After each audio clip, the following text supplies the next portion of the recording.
Hi there, I'm Dean Aylott, the product manager for the 3D print service at igus UK. Today I just want to talk to you about our 3D print mould tools, or as we call it, print to mould. So as you'll be aware, we offer a 3D print service where we can print any of your parts in one of our SLS or FDM materials. However, we've taken the service one step further and we're 3D printing an injection mould tool to mould your parts from our Iglador materials.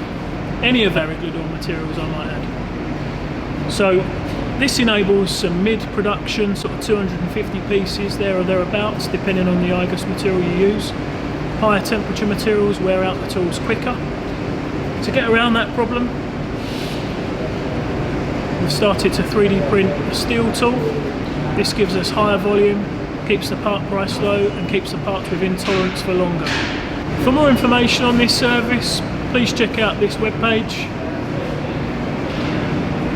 Alternatively, contact myself.